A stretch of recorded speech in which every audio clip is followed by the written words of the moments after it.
بسم اللہ الرحمن الرحیم۔ سوال یہ ہے کہ جی کیا بھینس کی قربانی یعنی کٹے کی قربانی کی جا سکتی ہے یا نہیں؟ محترم بھائیوں، یہ سوال کافی اختلاف کا حامل ہے۔ کچھ اہل علم کا اس کے اندر اختلاف ہے۔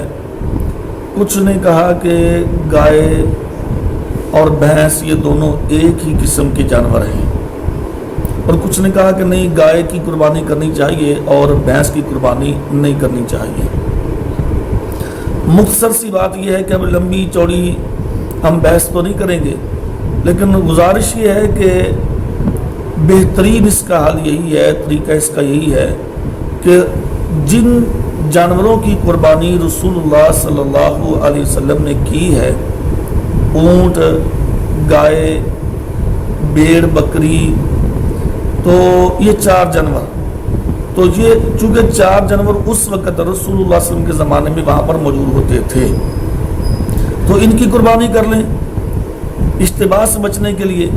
لیکن اگر یہ جانور آپ کو میسر نہیں، یا ان میں سے کوئی ایک جانور آپ کو میسر نہیں ہے، تو اب آپ قربانی کرنا چاہتے ہیں، تو آپ کے پاس بھینس ہے یا کٹا ہے، اس کا حصہ ہے، تو آپ اس کے اندر بھی قربانی کر سکتے ہیں۔ ترجیح آپ ان 4 جانوروں کو دیں۔ اگر ان میں میسر نہیں تو آپ بھینس کی قربانی کر سکتے ہیں۔ باقی بھینس کی قربانی کرنے کی کوئی ممانعت نہیں ہے، چونکہ زکوٰۃ کے لحاظ سے تمام محدثین نے، تمام اہل لغت نے اس بھینس کو گائے کی کیٹیگری میں شامل کیا ہے۔ تو جب دودھ پینے کے لحاظ سے، زکوٰۃ دینے کے لحاظ سے اور دیگر مسائل کے لحاظ سے بھینس کو گائے کی کیٹیگری میں شامل کیا ہے، تو قربانی کے لحاظ سے بھی اس کو اس میں شامل کیا جا سکتا ہے۔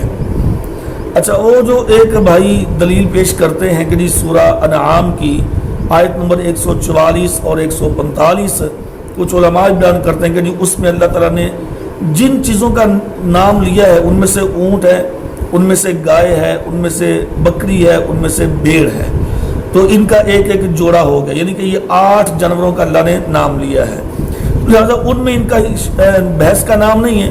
لیکن میرے بھائیوں، پہلی بات تو یہ ہے کہ وہ آیت قربانی کے متعلق ہی نہیں ہے۔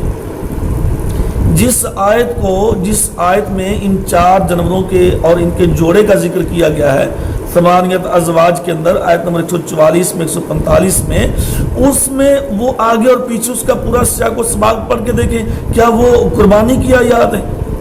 وہ تو قربانی کی آیات ہی نہیں ہے، وہ تو عام کھانے پینے، وہ تو یہودیوں کی بات ہو رہی تھی کہ وہ یعنی کہ انہوں نے اپنے اوپر اونٹ کو حرام کیا ہوا تھا، تو اللہ نے پوچھا، اللہ نے فرمایا کہ ان کو بتاؤ کہ کس نے یہ حرام کیا؟ تم اس وقت تھے وہاں پر جب اللہ نے اس کو حرام کیا تھا، اس کی کوئی دلیل پیش کرو۔ تو بھائی اس آیت کو قربانی پہ نہیں فٹ کیا جا سکتا۔ باقی رہی بات، اگر آپ یہ کہیں کہ نہیں جی بہیمت الانعام کا ذکر ہے، اور چونکہ قربانی بھی بہیمت الانعام سے ہونی چاہیے، تو بھائی بھینس بھی بہیمت الانعام کے اندر ہی آتی ہے۔ جو بھینس ہے یہ بھی بہیمت الانعام، بہیمت الانعام سے مراد کہ وہ جانور جو اپنے گھر میں رکھا جاتا ہے، پالتو جانور، جیسے گائے ہے، بکری ہے، اونٹ ہے، بھیڑ ہے، ہاں جی، یہ پالتو جانور ہے۔ اسی طرح جو ہے یہ بھینس، یہ بھی ایک پالتو جانور ہے، اور یہ ہماری بر صغیر کا تو ایک بہترین یہ پالتو جانور ہے۔ اچھا، پھر میں نے ایک مولوی صاحب سے سنا، وہ کہہ رہے تھے جی اگر بھینس کی قربانی کرنا جائز ہے، حلال ہے، تو پھر ہرن کی قربانی بھی کرو۔ بھائی آپ سوچنے کی بات ہے، کیا ہرن بہیمت الانعام کے اندر آتا ہے؟